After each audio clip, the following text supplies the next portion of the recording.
pour la lecture d'étiquette, toujours lui montrer que vous allez lui dire, regardez, ou lui montrer s'il ne peut pas manger. Par exemple, cette étiquette-là, s'il ne peut pas manger, tu vois, regarde, il y a de la noix de cajou. Hein, alors, on a regardé, Axel, on a regardé sur l'étiquette, ici, il y avait de la noix de cajou. Tu vois la noix de cajou, hein, et tu ne peux pas la manger, la noix de cajou. Donc, on ne mange pas. D'accord? Non. On dit non, je ne peux pas en manger. La quantité sera indiquée en fonction du lieu ou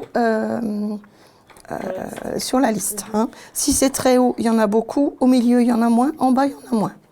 L'étiquetage des traces. Qu'est-ce que ça veut dire? L'étiquetage des traces, c'est la précaution. À savoir que tout ce qui va être écrit au niveau de traces, produits pouvant contenir, produits fabriqués dans un atelier ou fabriqués dans un atelier qui manipule ou qui utilise. Traces possibles de, ce sont des précautions. Il n'y en a pas dedans.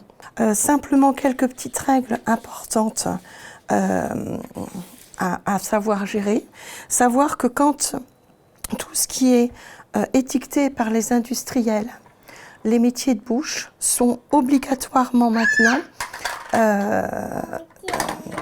gérés par une législation. Hein.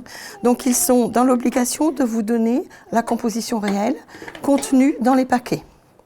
Attention à la contamination par rapport au lait de chèvre. Si vous découpez une pizza où il y a de chèvre dessus et que vous découpez une deuxième pizza où il n'y a pas de lait de chèvre, attention, risque de contamination. Il y a eu un contact. Hein, c'est ce qu'on appelle le contact. À partir du moment où il y a un contact, ça peut être allergisant. Les médecins ont classé les réactions en deux types de réactions. Il y a principalement deux réactions. On a regroupé les réactions graves et les réactions légères. Les réactions graves, c'est quoi? Première réaction, c'est de la réaction respiratoire. Soit j'ai du mal à parler, ma gorge coince, et on dit que c'est un œdème de Quincke. Les autres signes graves, ça va être très mal au ventre et je vomis. Ça va être, ça me gratte de partout, les mains, les pieds, la tête. Ça veut dire qu'il y a cette urticaire généralisée sur tout le corps. Il se sent tout bizarre, c'est l'heure de l'apéritif, mais vous voyez qu'il commence à s'endormir, c'est pas son heure, il faut se poser des questions. Ou il fait un malaise. Et là, je ferai simplement l'injection d'épipène. Toujours, j'appelle le SAMU. En attendant que le SAMU arrive, j'ai le droit de refaire une deuxième injection s'il y avait besoin. Si en plus, c'est accompagné d'un enfant qui respire mal, qui siffle et qui tousse, voilà, ça va être épipène et ventoline. On appelle le SAMU, c'est toujours le SAMU qui transporte, c'est important que ce soit eux qui transportent. Et en attendant le SAMU, s'il y avait besoin, vous avez le droit de refaire une deuxième injection d'épipène. L'épipène, ça se fait dans la partie externe de la cuisse. La ventoline, on peut donner de la ventoline à raison de 2 à 10 bouffées en 2 à 5 minutes. Vous faites 2 bouffées dans la chambre d'inhalation, il respire. 2 minutes après, vous refaites 2 bouffées et vous continuez comme ça, s'il en a besoin, jusqu'à 10 bouffées. La partie légère, bien sûr, il n'y a pas de problème respiratoire. Au niveau de ma bouche, ça pique, ça gratte, ça gonfle, ma lèvre gonfle, mon nez coule, mon nez se bouche, mes yeux gratouillent, mes yeux piquent, mes yeux pleurent. J'ai un petit peu mal au ventre, j'ai envie de vomir.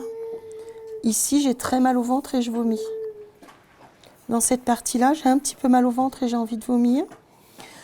J'ai des plaques rouges qui grattent, mais ce sont du l'urticaire, mais pas généralisé, c'est localisé cette fois-ci. J'en ai au niveau du visage, dans le cou, sur un bras, mais j'en ai pas plus. Et bien dans ce cas-là, on va faire Aerius et Célestène. Je surveille la demi-journée. Si tout se passe bien, que ça évolue bien, eh bien ça s'arrête là. Ça n'évolue pas bien, ça prend de l'ampleur. Je repasse ici et je fais l'injection d'épipène. D'accord? Et si je fais l'injection d'épipène, j'appelle le SAMU et c'est le SAMU qui transporte. Ça, c'est le stylo magique. D'accord? Alors, c'est quand on a beaucoup de boutons, et bien du coup, on va passer le stylo magique sur la petite cuisse ici. Regarde. Hop, on pose, on appuie, on compte jusqu'à 10. Tu comptes? Tu comptes? Un stylo, une injection. Une fois que l'injection est faite, on jette le stylo. D'accord. Actuellement en France, il existe 4 formes d'adrénaline injectable sous forme d'auto-injecteurs qui sont à conserver à température ambiante et à injecter dans la cuisse de l'enfant en cas de réaction allergique. Alors on a l'épipène, le Jext, l'Emerade et l'Anapène. Pour l'épipène, donc il suffit d'enlever le petit bouchon de sécurité, de le positionner sur la partie moyenne de la cuisse, un petit peu en avant et en dehors, et d'appuyer jusqu'au déclenchement du dispositif. On entend à chaque fois que ça se déclenche et on laisse en position quelques secondes à chaque fois. Et ensuite, on fait un petit massage de la cuisse pour permettre une bonne pénétration du produit. Dans le Jext, ça injecte de la façon suivante. On enlève la partie jaune et puis ensuite, on applique sur la cuisse en maintenant dans cette position-là plusieurs secondes. Et une fois qu'on a retiré, on fait un petit massage au niveau du point d'injection. Alors pour l'Emerade, il faut enlever le petit capuchon qui protège l'aiguille. On positionne également au même endroit et là on appuie également jusqu'à déclenchement du dispositif. Et ensuite, toujours la même manipulation où on fait un petit massage de la cuisse. La dernière forme d'adrénaline disponible, c'est l'Anapène. Donc là, le mode d'emploi est un petit peu différent. Donc il faut enlever la partie qui cache l'aiguille. Ensuite, on enlève le bouton de l'autre côté et on appuie sur le bouton rouge pour déclencher le système.